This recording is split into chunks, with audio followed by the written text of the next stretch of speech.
कल हम लोग जो है कंटेम्प्ट ऑफ कोर्ट की बात कर रहे थे और कंटेम्प्ट ऑफ कोर्ट में हमने जो है सिविल और क्रिमिनल के अंदर क्या डिफरेंस होता है ये पढ़ा था। हमने ये देखा था कि ये मुश्किल है पता करना कि सिविल कहाँ खत्म होता है, क्रिमिनल कहाँ शुरू होता है इंग्लिश कोर्ट्स वगैरह में।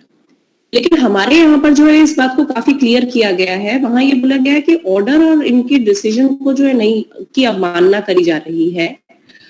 उनको नहीं माना जा रहा है इंटेंशनली। और अब तो कोर्ट ने ये भी बोला है कि अगर आपका लचर जो है व्यवहार रहेगा, अगर आप जो है आपका व्यवहार इस तरीके से रहेगा कि उनके ऑर्डर को आप मानने की बात कह रहे हैं लेकिन आपके एक्शन से ऐसा लग रहा है कि आप नहीं मान रहे हैं, तो उस केस के अंदर भी जो है आपका कंटेम्प्चुअस जो है केस हो सकता है। मतलब ऐसा लग सकता है कि आप अवमानना करना चाह रहे हैं, बस दिखा नहीं रहे हैं। क्रिमिनल के अंदर ये बोला गया था कि अगर आप जो है कुछ लिखते हैं, कुछ बोलते हैं, कोई इस तरह की जो है व्यवस्था करते हैं जिसके अंदर ये पता चलता है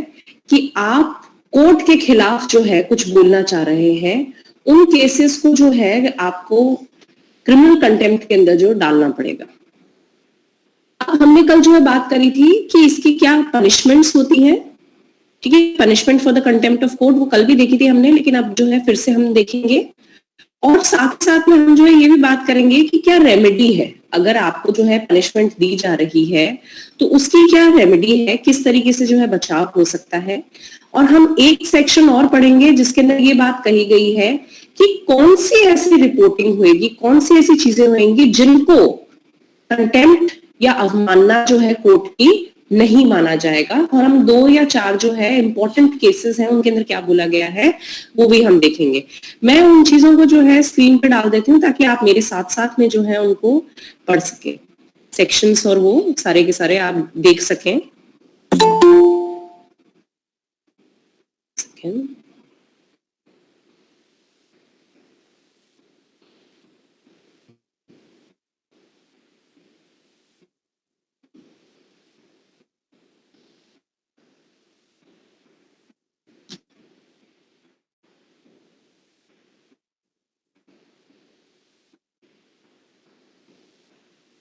देखिए section 12 punishment for contempt of court. ये जो इतना सारा जो लिखा गया है इसके अंदर सारी की सारी चीजें, उनका सार मैं आपको जो है बताती जाती हूँ। जो आपका फर्स्ट सब सेक्शन है वो इस चीज की बात कर रहा है कि कौन पनिशमेंट दे सकता है और कितने टर्म की जो है दी जा सकती है, इसके अंदर ये बोला गया है। ठीक है, फर्स्ट आपका जो सेक्शन है वो ये बोलता है save as otherwise expressly provided in this act और in any other law a contempt of court may be punished with simple imprisonment for a term which may extend to 6 months or with fine which may extend to 2000 rupees or both। ठीक है, ये चीज यहां पर बोली गई है। और नीचे फिर यहां से ये बोला गया है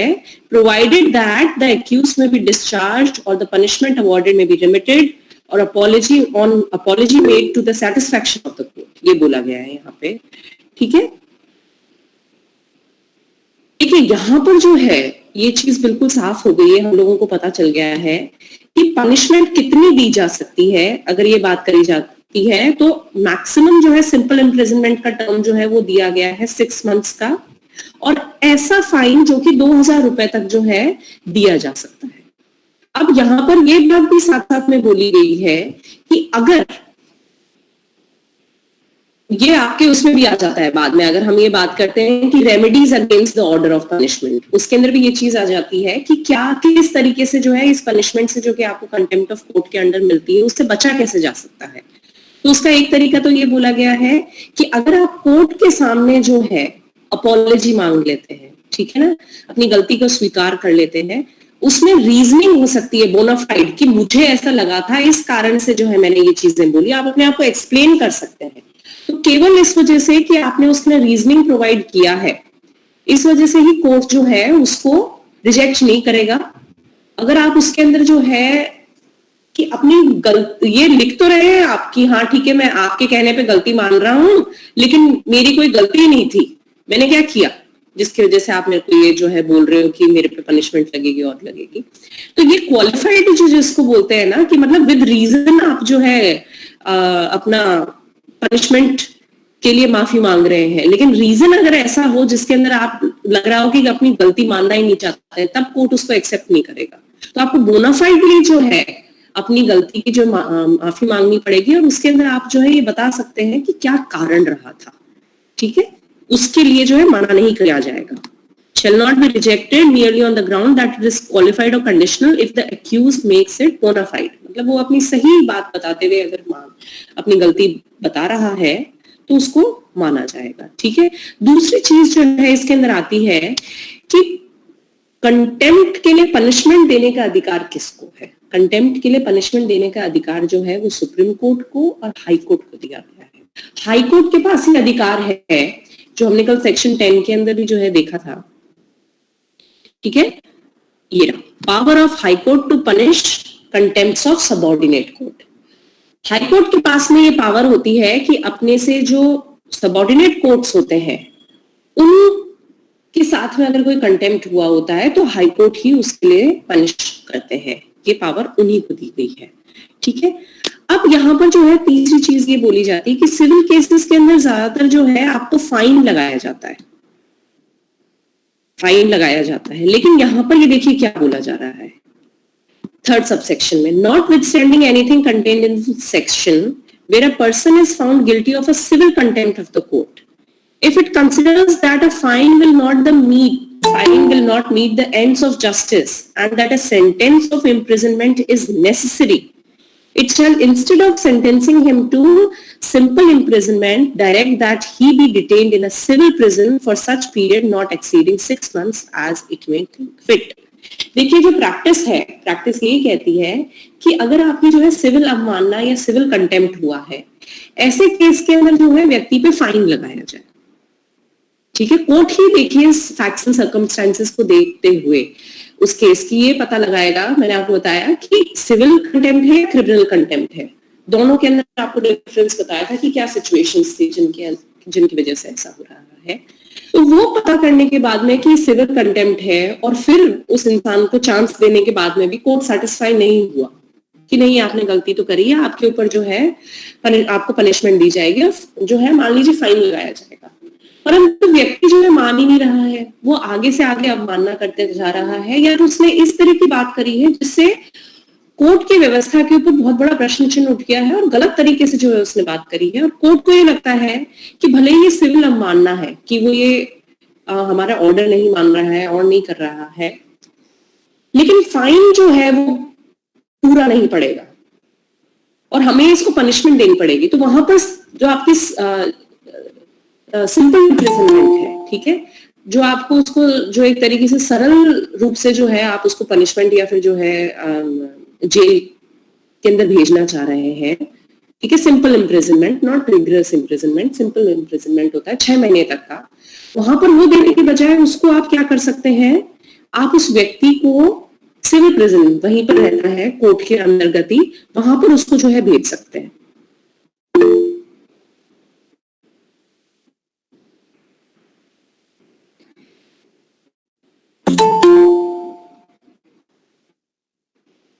आप अपनी स्क्रीन को पिन कर लीजिए। Hitesh, yes, you are trying to say something, ask your question.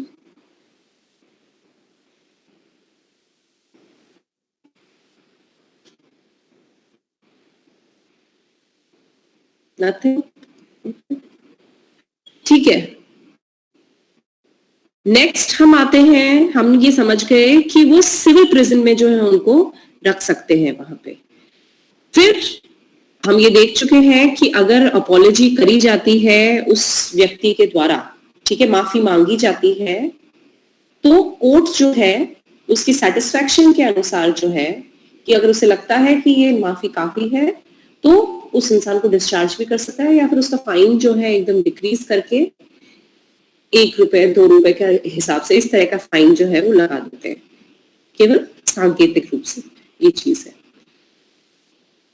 यहाँ पर देखिए कंपनी वगैरह अलग अलग चीजें हैं इसके अंदर कि मान लीजिए कंपनी को या ऑर्गेनाइजेशन को या इनको जो है अगर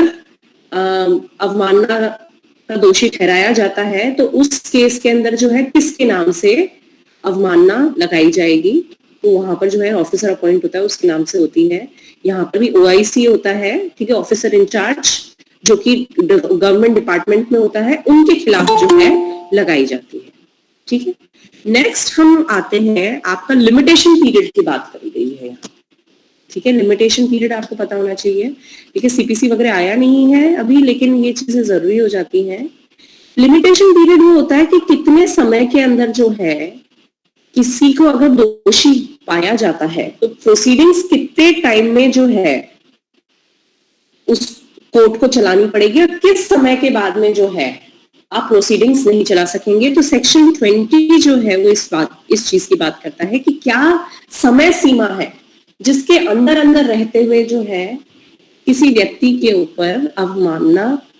की जो है इंक्वायरी और प्रोसीडिंग चलानी पड़ती है, उसके उपरांत जो है कोर्ट द्वारा ये नहीं किया जा सकता। तो limitation for actions of contempt, no court shall initiate any proceedings of contempt either on its own motion और otherwise after the expiry of a period of 1 year from the date on which the contempt is alleged to have been committed.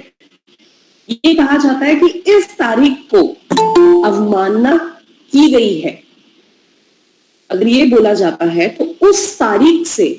1 साल के अंदर अंदर court को या तो स्वयं या किसी और की एप्लीकेशन के ऊपर जो है अवमानना प्रोसीडिंग्स चलानी पड़ती है। उसके बाद में जो है वो प्रोसीडिंग्स नहीं चलाई जा सकती, वो कोई भी जो है उस पर कदम नहीं ले सकती, ये चीज बोली गई है। तो लिमिटेशन पीरियड हम बोलेंगे 1 वर्ष का है यहाँ पे। ठीक है, 1 ईयर के बाद में नहीं कर सकते। बहुत सारे देखिए ऐसे चीजें होती है जिन पे लिमिटेशन होता है और बहुत सारी ऐसे क्राइम्स होते हैं जिन पे लिमिटेशन नहीं होता। ज्यादातर जो है आपके पर्सन और बॉडी और इनको जो है या प्रॉपर्टी वगैरह इनको नुकसान पहुंच रहा होता है, तो उन क्राइम्स के लिए लिमिटेशन नहीं होता है, वो बहुत बाद में भी जो है उनको किया जा सकता है। लेकिन कुछ ऐसे क्राइम्स होते हैं स्मॉल सिविल स्केल के ऊपर जिनके ऊपर अगर ये पता चलता है कि ये क्राइम किया गया है तो आपको इन्वेस्टिगेशन, एफआईआर और ये सारी की सारी चीजें जो है उसी पीरियड में करानी पड़ती है, उसके बाद में आप नहीं करा सकते। सॉरी, अब ये जो है यहां बात आती है, एक सेकंड,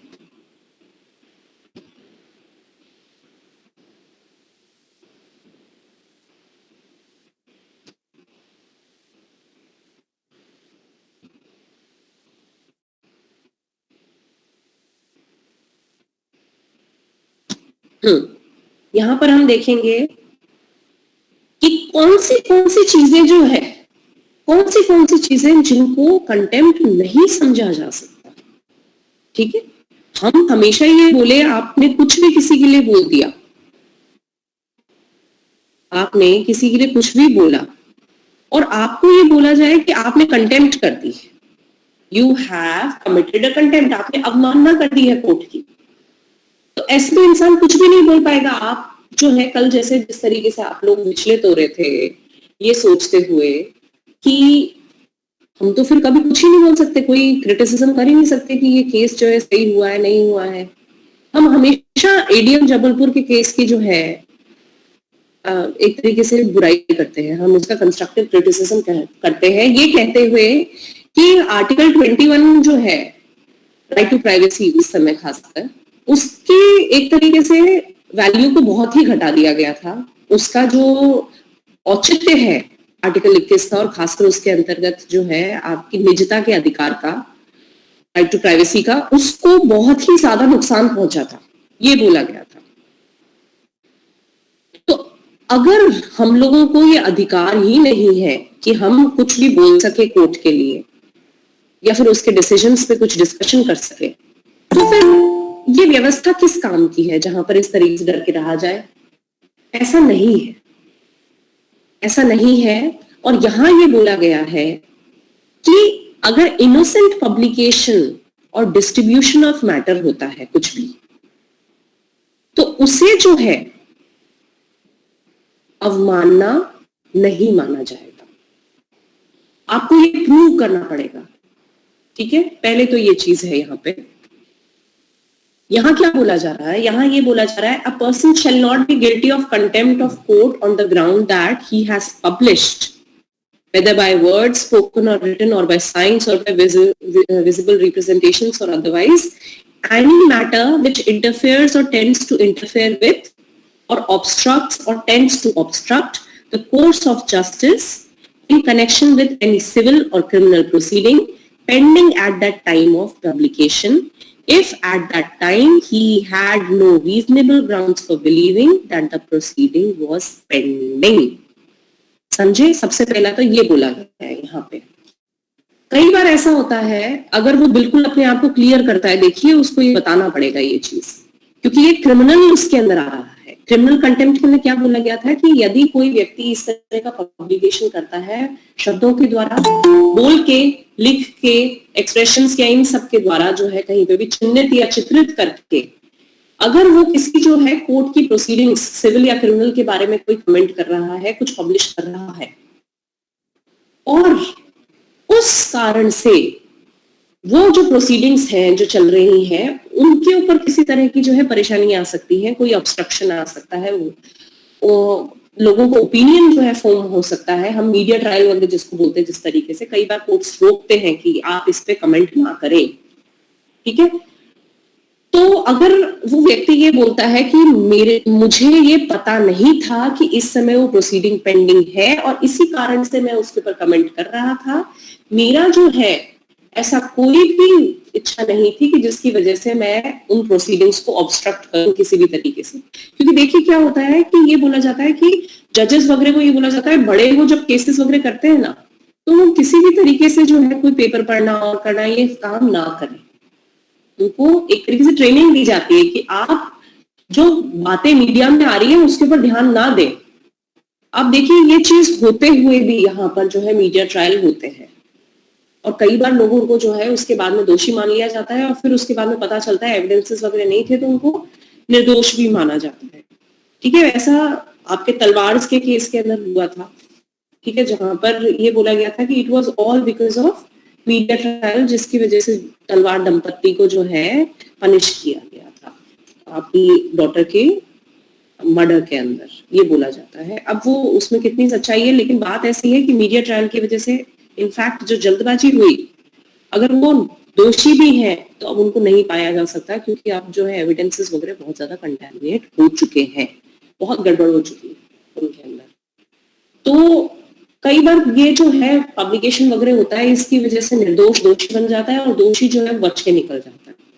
तो ये इसलिए संयम रखना बहुत जरूरी है। आप हमेशा कंटेम्प्ट की तरफ ना जाएं, आप जो है कोर्ट की इच्छा अनुसार जो है चलना पड़ेगा, क्योंकि यहाँ पर संयम रखना बहुत जरूरी होता है। आप कई बार इस तरह के कमेंट्स की वजह से जो है जजेस का या मासेस का जो है माइंड डाइवर्ट कर सकते हैं और उसकी वजह से परेशानियां आ सकती है, दबाव आ सकता है। तो इसलिए बोला जाता है कि कई बार जो है कई तरह के पब्लिकेशंस नहीं होने चाहिए। Notwithstanding anything to the contrary contained in this act or any other law for the time being enforced, the publication of any such matter which is mentioned above in connection with any civil or criminal proceeding which is not pending at the time of publication shall not be deemed to constitute contempt of court. तो इसका मतलब ये है कि अगर कोई भी जो है कंटेंट उस पर्टिकुलर प्रोसीडिंग के खत्म होने के बाद में जो है पब्लिश किया जाता है, उसके बारे में बात करता हुआ और अपने सुझाव और अपने जो है ये बात कहता हुआ कि मुझे ये सही लगा या नहीं लगा, ये जो प्रोसीडिंग हुई, ये जो कोर्ट के अंदर केस चला, तो उसके ऊपर वो बाद में कमेंट कर सकते हैं। अगर वो प्रोसीडिंग अब पेंडिंग नहीं है तब उसको बिल्कुल भी दोषी नहीं माना जाएगा, ठीक है। और वैसे ही आपने पब्लिश किया, यहाँ तो बात करी गई थी कि आपने पब्लिश किया, आपने खुद ने कुछ लिखा, ठीक है, उसके ऊपर आपने कमेंट किया, और वैसे ही यहां पर यह है कि मान लीजिए कोई तीसरा व्यक्ति आ गया, उस तीसरे व्यक्ति ने आपने जो लिखा उसको डिस्ट्रीब्यूट कर दिया, ठीक है, distributed such publication containing any such matter, ऐसा मैटर उसने डिस्ट्रीब्यूट कर दिया, बांट दिया, ठीक है, खुद ही आगे बोल के कि मैंने उससे सुना, पता है ये बोला, क्या देखिए उसने ये लिखा है, ये देखिए पेपर में ये लिखा गया है, देखिए ये यहाँ पर उसने ये चिन्हित किया है, आपने उसको डिस्ट्रीब्यूट कर दिया उस मैटर को, जो कि किसी तरीके से जो है कोर्ट की प्रोसीडिंग को इंटरफेयर कर सकता है उसके साथ में, तो भी आपको जो है गलत नहीं माना जाएगा, ठीक है, गलत नहीं माना जाएगा कि अगर आप जो है ये बता दें कि मैंने वो जो पब्लिकेशन है उसको press and registration of books act की जो है धाराएं हैं उनके अंतर्गत जो है सही मानते हुए डिस्ट्रीब्यूट किया है। मेरे पास में जो है ये मतलब वो जो प्रेस होती है, रिपोर्टर्स हैं और ये सारे लोग हैं, इनके पास में जो है यहाँ पर अधिकार होता है press and registration of books act में कि वो क्या पब्लिश कर सकते हैं, क्या नहीं पब्लिश कर सकते हैं। और कई बार इसीलिए जो है आप प्रेस काउंसिल के अंदर रिपोर्टर्स वगैरह के ऊपर जो है मतलब आप कंप्लेंट भी दायर कर सकते हैं, आप ये बोलते हुए कि ये जो बातें छाप रहे हैं वो गलत हैं, या फिर जो है इस तरह की बातें कह के हम लोगों को डिफेम करने की कोशिश करी जा रही है। अभी तक जो है कई बार देखिए खुन्नस के बारे भी जो है एफआईआर वगैरह कराई जा सकती है विद नेम जो है, अगर आप उस चीज को छाप रहे हैं और कर रहे हैं तो एक तरीके से वो आपके ऊपर डिफेमेशन है और आप प्रेस काउंसिल के अंदर रिपोर्ट भी कर सकते हैं कि देखिए मेरे खिलाफ जो है इस तरह की रिपोर्ट्स छापी जा रही हैं और इनके ऊपर रोक लगाई जाए। तो देखिए यहाँ पर ये चीज पता चल गई, पहली चीज कि कब उन इंसानों को जो है कंटेम्प्ट का दोषी नहीं माना जाएगा। ठीक है, फिर यहाँ पर देखिए अभी प्रोसीडिंग चल रही है और आप उसको जो है जो प्रोसीडिंग चल रही है आप उस पर कमेंट कर रहे हैं या फिर उसके ऊपर जो है आप रिपोर्टिंग कर रहे हैं। तो यहाँ पर ये बोला गया है नीचे सेक्शन 7 में, और देखिए यहाँ पर इन कैमरा वाला भी है, ठीक है, fair and accurate report of judicial proceeding. जो कोर्ट में चल रहा है उसको आप एक्यूरेटली जो है, अब जो है आज गवाहों को बुलाया गया, गवाहों से जिरह करी गई, ठीक है, witnesses were called, witnesses were examined, कल जो है ये किया जाएगा, इतने समय की डेट दी गई है, ठीक है। इस तरह का आप फेयर एंड एक्यूरेट रिपोर्ट अगर कर रहे हैं कि ये सारी चीजें चल रही है, देखिए ये सारी चीजें चल रही है, उन्होंने ये कहा कोर्ट के अंदर, कोर्ट ने इस चीज के लिए जो है उनसे एविडेंसेस मांगे हैं कि आप इसको प्रूव करें, अगली तारीख दी है, ये अगली तारीख को ये जो है अपनी ये बात कहेंगे और जो है विटनेसेस को लाया जाएगा। आप बिल्कुल फेयर एंड एक्यूरेट रिपोर्ट कर रहे हो, लोगों का जो है माइंड और मूड और उसके ऊपर कोई जो है आप अपना प्रभाव नहीं डाल रहे हो, आप केवल जो चल रहा है आप उसको बोल रहे हैं, आप समझे बने हुए हो, आप एक तरीके से ये समझ लीजिए, ठीक है। वहां कुरुक्षेत्र में क्या चल रहा है, आप बिना अपने भावार्थ के बिल्कुल इमोशन से जो है अलग हटते हुए आप केवल उसकी फेयर एंड एक्यूरेट रिपोर्टिंग कर रहे हैं कि ये चल रहा है, तो आपको कंटेम्प्ट का दोषी नहीं माना जाएगा। समझ रहे? कई बार ऐसा होता है इन कैमरा प्रोसीडिंग्स या चेंबर प्रोसीडिंग्स भी होती है, वहां पर भी कुछ एक लोगों को प्रेजेंट रहने दिया जाता है, लेकिन वहां क्या होता है कि कई बार रिपोर्टिंग के ऊपर रोक लगा दी जाती है, रिपोर्टिंग पे रोक लगा दी जाती है क्योंकि मान लीजिए कि केसेस इस तरह के होते हैं असॉल्ट के, सेक्सुअल असॉल्ट के, खासकर छोटे बच्चे के साथ में है, ठीक है, पॉक्सो वगैरह के जो केसेस होते हैं उनके अंदर भी ज्यादातर इन कैमरा प्रोसीडिंग होती है। या फिर कोई जो है कोई लेडीज हैं वो ये रिक्वेस्ट करती है कि हमारे साथ में जो रेप का केस हुआ है और है, इसे आप बंद जो है उसके अंदर कमरे में इन कैमरा प्रोसीडिंग्स जिनको बोलते हैं, इन चैम्बर प्रोसीडिंग है, ये आप करें क्योंकि हम लोगों के सामने नहीं आना चाहते, हमारे साथ में गलत हुआ है, हम उसका न्याय चाहते हैं, लेकिन फिर भी जो है हम लोगों के सामने आने से कतराते हैं, तो आप इन चैम्बर प्रोसीडिंग्स रखें। वहां पर भी जो है रिपोर्टिंग हो सकती है, लेकिन आप जो है उसमें लोगों के नाम नहीं लाते हैं सामने, केस कहां से संबंधित है ये नहीं लाते हैं सामने, आप बताते हैं कि कोर्ट के ना इस तरह की प्रोसीडिंग्स चल रही है और इनके ऊपर जो है कोर्ट ये स्टेप ले रहा है।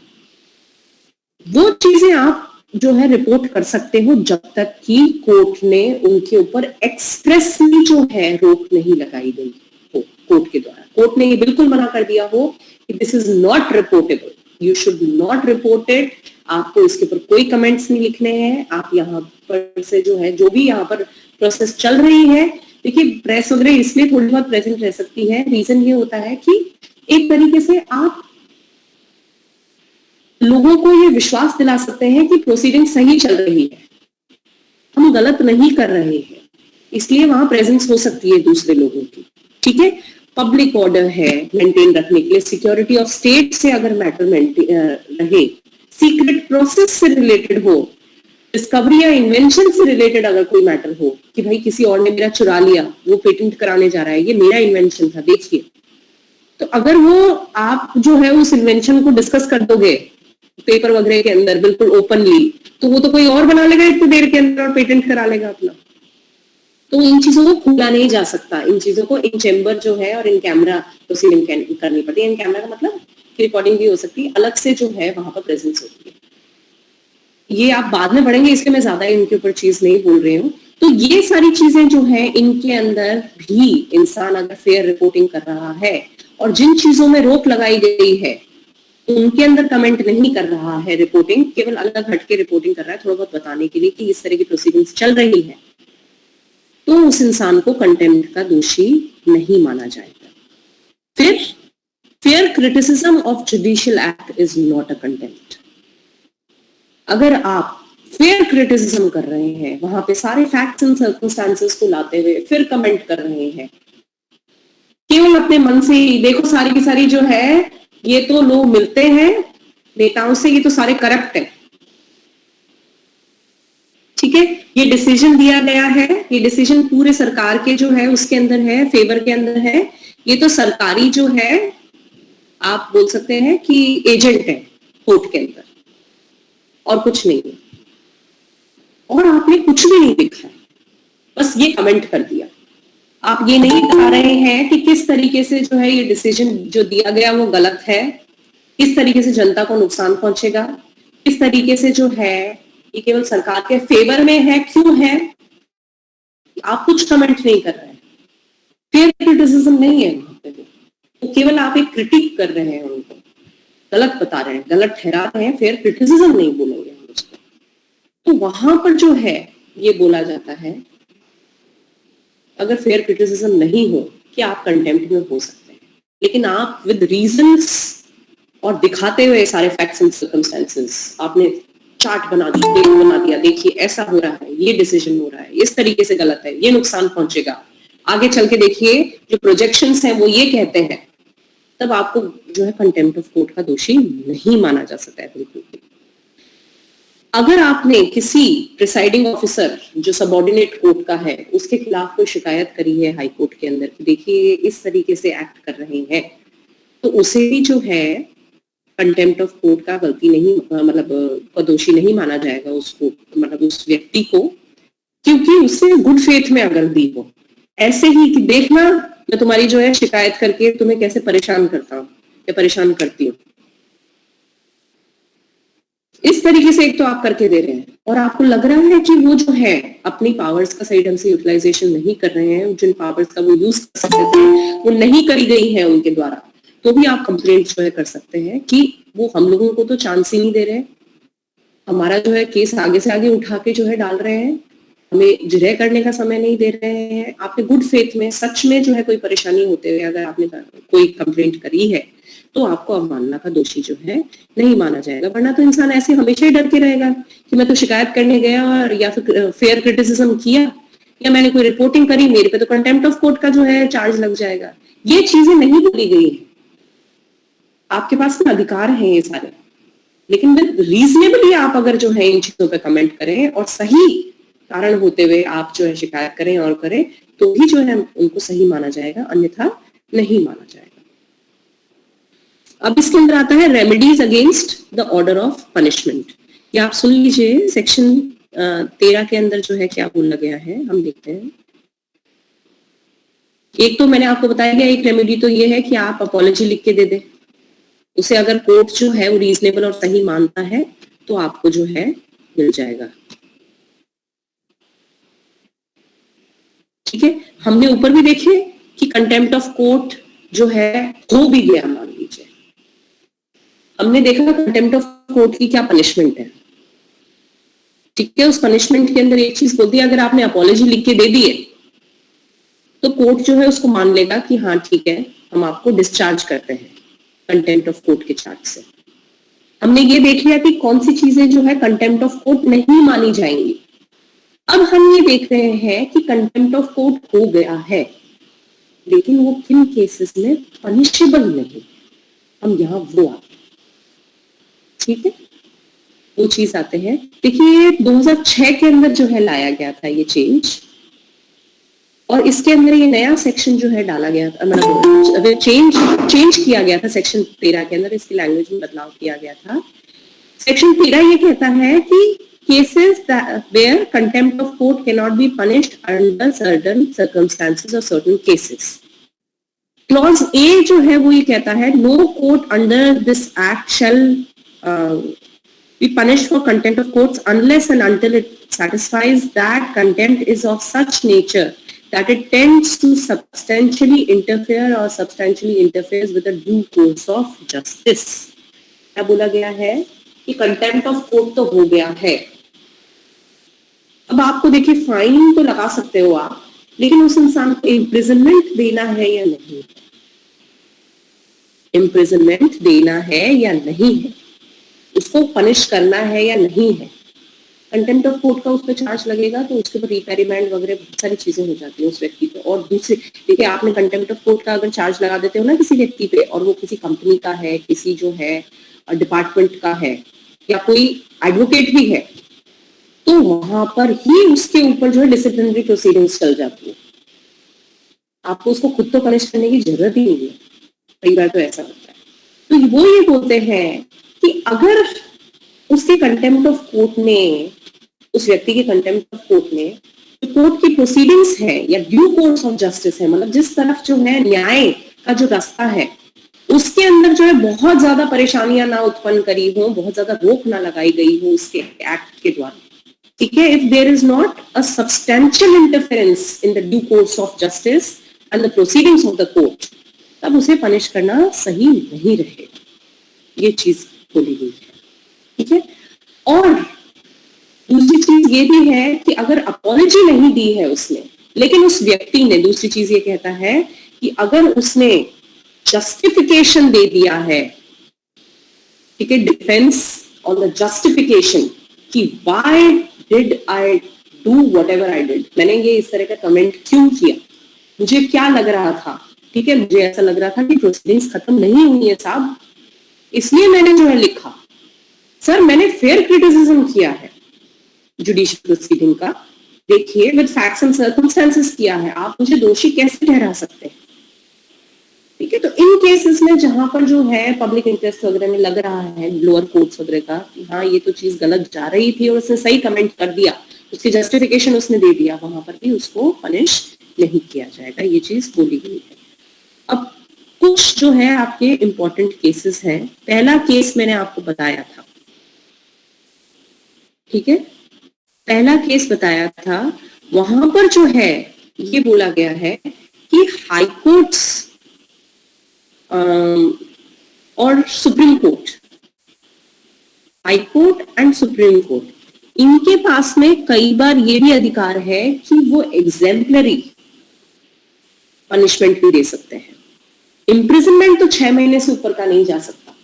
लेकिन कई बार वो फाइन के रूप में जो है ज्यादा पैसे भी लगा सकते हैं थोड़े, लेकिन वो कंटेम्प्ट ऑफ कोर्ट के अंदर नहीं करते हैं। देखिए ज्यादातर वो ये जो है सिंपली फाइन जो है अपनी इनहेरिट पावर्स के अंडर यूज करते हुए लगा देते हैं। ये कई बार अभी जैसे जो है एक आपको पता होगा एक केस आया था अभी, ठीक है, वो केस आपने सुना होगा, एक लेडी थी versus Prince Harry of England, सुना किसी ने वो case? Yes ma'am, yes ma'am. Prince Harry वाला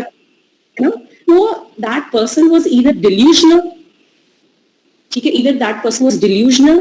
or that person wanted to be in the focus, कि मैं फोकस में रहूं, जो है मेरे पे जो है अटेंशन रहे, इसलिए that person filed such a case that I was promised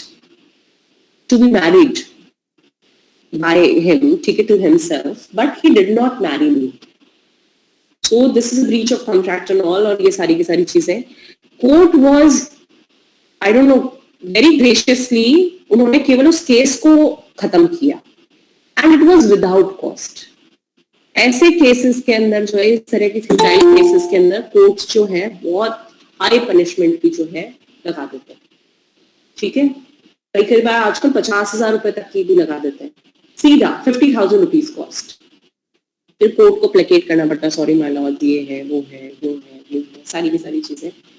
तब जाके कोर्ट जो है कुछ कम कर सकता है। वैसे ही जो है बार बार कंटेम्प्ट का नहीं लगा है ओआईसी वगैरह के ऊपर, मगर वो कुछ जवाब सही ढंग से नहीं दे रहे हैं तो उनको ये बोला जाता है आप पे 10,000 की कॉस्ट लगाई जाती है और अगली बार आपने जो है हमारी इस बात के को नहीं माना तो आप पे अवमानना का जो है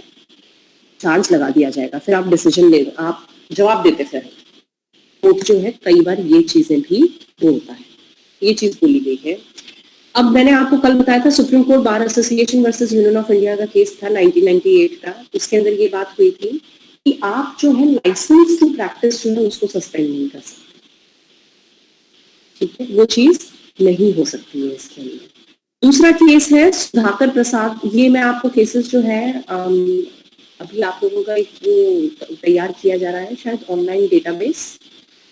MLSU की साइट पे सबको अवेलेबल है, आप नोट्स वगैरह भी आपको वहां से मिल जाएंगे, वहीं पर जो है हम ये अपलोड कर देंगे आपका, ठीक है ना, अलग से भेजने की जरूरत नहीं है। तो आप वेबसाइट के पोर्टल मतलब वहां पर अपने पोर्टल से ही जाके, शायद और भी आपके जो है चीजों को अपलोड कर दिया होगा, वहां से जाके आप ये निकाल सकते हैं, जो भी आपके नोट्स डाले जाएंगे वो बार बार हर जने को या ग्रुप पर भेजने की जरूरत नहीं, वहीं पर अपलोड कर दिए जाएंगे, तो वहां से ले लीजिएगा जब भी अपलोड किए जाते हैं,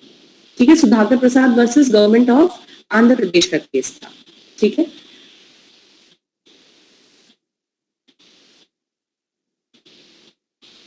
उन्होंने ये बोला था, देखिए ये बोला गया है कि पावर कहां से आती है, कंटेम्प्ट ऑफ कोर्ट के लिए कोर्ट के द्वारा पनिश कराई जाने की जो पावर है वो कहां से आती है, ठीक है। वहां पर ये बोला गया कि आपके कंटेम्प्ट ऑफ कोर्ट की जो पनिश करने की जो पावर है वो आर्टिकल 129 और आर्टिकल 215 ऑफ द कॉन्स्टिट्यूशन में दी गई, इनहेरेंट भी है, पहले से एग्जिस्ट करती है, वो अलग से देने की जरूरत ही नहीं थी, आपको कहीं बताने की जरूरत भी नहीं थी, तो भी जो है आपकी आर्टिकल 129 और 215 ऑफ द कॉन्स्टिट्यूशन के अंदर ये पावर दे रखी है। अब उसके बाद में क्या किया गया है, ये एक्ट बनाया गया है। एक्ट तो किसके द्वारा बनाया गया है, पार्लियामेंट के द्वारा। पार्लियामेंट में जो है उसके अंदर आपकी जो है टर्म ऑफ पनिशमेंट, कितना पनिशमेंट दिया जा सकता है, कितना जो है फाइन लगाया जा सकता है, ये सारी की सारी चीजें जो है उसमें डिफाइन करती है। बट कोर्ट ने जो है एक चीज ये बोली है, कोर्ट ने ये बोला है कि क्योंकि हमारे पास में कॉन्स्टिट्यूशनल पावर भी है, तो ये जो आपकी लेजिस्लेचर के अंदर जो है एक्ट के द्वारा जो दी गई है लिमिटेशंस, वो हमें लिमिट नहीं करती है, हम केवल उनसे बाउंड होकर इसलिए जो है कर रहे हैं act because we respect the act of the parliament. But अगर हमें किसी केस के अंदर ऐसा लगेगा कि we need to go beyond these realms of punishment, कि अगर जो है इससे भी ज्यादा पनिशमेंट देनी पड़े, उनके ऊपर फाइन्स लगाने पड़े, उनको थ्रेटन करना पड़े एक्शन लेने के लिए, तो हम कर सकते हैं, क्योंकि हमारे पास में कॉन्स्टिट्यूशन के अंडर पावर है। इसलिए मैंने आपको बोला कि वो फाइन्स वगैरह जो है बढ़ा के दे सकते हैं, इट्स एन इनहेरेंट पावर और कॉन्स्टिट्यूशनल पावर है। तो क्या बोला था उन्होंने, provision of contempt of court act जो है, जो आपके उसमें सेक्शन दिए गए हैं कंटेम्प्ट ऑफ कोर्ट एक्ट के अंदर, वो जो आपकी 129 और 215 अनुच्छेद है, ठीक है, आर्टिकल 129 और आर्टिकल 125 ऑफ द कॉन्स्टिट्यूशन के अंदर जो पावर दे रखी है उसको लिमिट नहीं कर सकते, उसको नहीं काटते, ठीक है, ये चीज है। और ये बोला है कि ये केवल एज अ गाइड काम देते हैं कि आप इतनी पनिशमेंट दे दीजिए, डिफाइन कर दिया है, तो ताकि लोग भी जो है समझ सके कि कहां पर हम गलत हैं और इससे ज्यादा हम एक्सीड नहीं कर सकते हैं। ये गाइड करते हैं लोगों को, ये गाइड करते हैं पनिशमेंट के लिए, लेकिन ये लिमिट नहीं करते। ये चीज जो है हमने एक बार देख ली है। केसेस इसी तरीके से, केसेस के अंदर जो है थोड़ी बहुत जो केसेस आएंगे उनके ना एग्जाम्पल दिया जाएगा कि किस केस में जो है कंटेम्प्ट माना गया, किस में नहीं, ये मैं आपको जो है वहां पर जो नोट्स देंगे उसी के अंदर प्रोवाइड कर दूंगी मैं, ठीक है। तो आप लोगों की अटेंडेंस मेरे पास में आ गई है, सबकी आगे पीछे होते हुए 56 लोग, मतलब 56 जो है मेरे पास में आई है, ठीक है, सब है। चलिए आज के लिए हम ब्रेक लेते हैं। अब आप लोगों की मेरे साथ में शायद क्लास अगली होगी मंडे को, if I am right? Yes, ma'am. Okay, on Monday I will be proceeding with further topics, वो मैं आपको जो है उसमें जो है बता दूंगी, ठीक है? Ma'am, I have a question.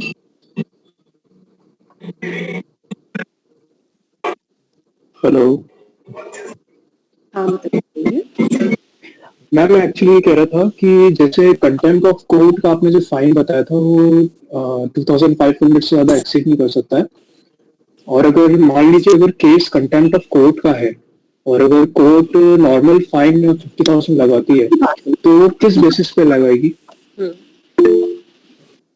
किस बेसिस इन द सेंस? मतलब आप जो कह रहे हैं ना कि कभी कभी कोर्ट ज्यादा फाइन भी लगा सकती है कंटेम्प्ट ऑफ कोर्ट में उस केस में। बात ऐसी होती है कि वो जो आपके जो वो कॉस्ट लगाई जाती है बेसिकली, ठीक है? फाइन जो है, फाइन तो ये लगाते हैं जैसे 2000 तक का है इसके अंदर, तो कंटेम्प्ट ऑफ कोर्ट के अंदर तो वो जो है आपका 2000 तक का लगा रहे हैं उसके अंदर। बट कई बार जो है आपके कोई आप एक्शन सही ढंग से नहीं कर रहे हो तो आपके ऊपर कॉस्ट लगाई जाती है, और वो जो है कॉस्ट एक तरीके से प्रिलिमिनरी भी होता है और पोस्ट भी हो सकता है। मैंने आपको ये एग्जांपल नहीं दिया कि the case of contempt will be, charge of contempt will be filed against you, ठीक है? अगर आप इस एक्शन को सही ढंग से नहीं कर रहे हैं, in the mean while a cost of 5,000 rupees is applied, ये कर देते हैं। ये उनकी इनहेरेंट पावर्स है। इनहेरेंट पावर्स आप सीपीसी में अगर जाते हैं ना तो सीपीसी के अंदर 482 के अंदर है, section 482 of civil procedure code.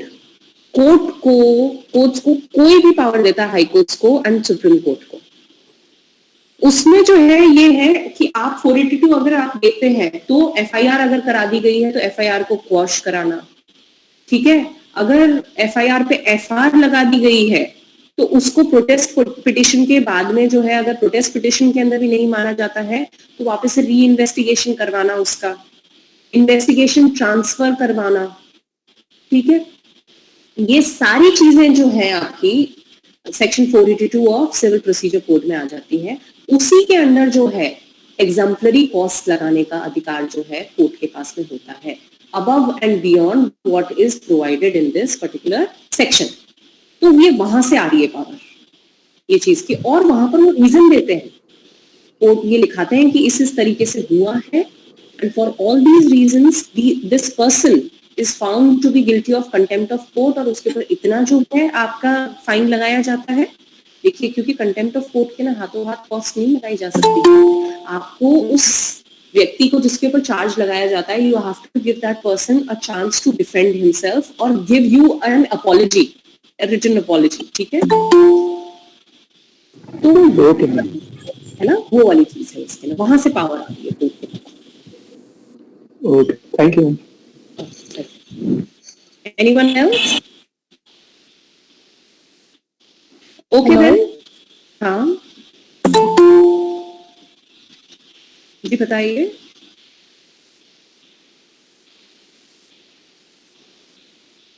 Hello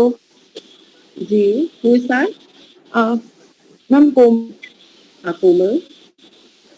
ma'am, अगर किसी सुप्रीम कोर्ट या हाई कोर्ट के जज के ऊपर किसी ने कोई कमेंट कर दिया, बल्कि जब वो अपने एम्प्लॉयमेंट के कोर्स में नहीं है, मतलब वो अपनी पर्सनल कैपेसिटी में कोई एक्शन कर रहे हैं और उनके उस एक्शन पे किसी ने कमेंट कर दिया, तो क्या उसको भी कंटेम्प्ट ऑफ कोर्ट ले लिया जाएगा? मैंने आपको कल भी बताया था कि अगर in fact a person is a sitting जज एंड अदरवाइज, ठीक है, और उससे भी अगर किसी पर्सन के पास में अलग तरीके से, not in relation to their actions in the court, but personal capacity में जो है कोई कमेंट किया जाता है कि देखिए ये घर पे अपने सर्वेंट के साथ मारपीट करता है, ये चीज किसी ने कर दिया, ठीक है, और वो चीज सही नहीं है, तो वहां वो डेफिनेशन का केस होता है, that is not a contempt. Even that person is only sitting at dais, तब भी जो है इस तरह के कमेंट्स आ रहे हैं, तो भी वो देखते हैं कि whether they are made in the capacity of that person being a जज या एक सिंपल एक जो है as a citizen of India, एक इंसान के रूप में वो देखा जाता है। ये कल भी हुआ था। Okay ma'am, thank you. Okay, ठीक है, I will take your leave because your next class will be starting very shortly. आप लोग ना निकलें, क्लास से रहें, आपके नेक्स्ट टीचर जो है ज्वाइन कर लेंगे। Thank you so much everyone.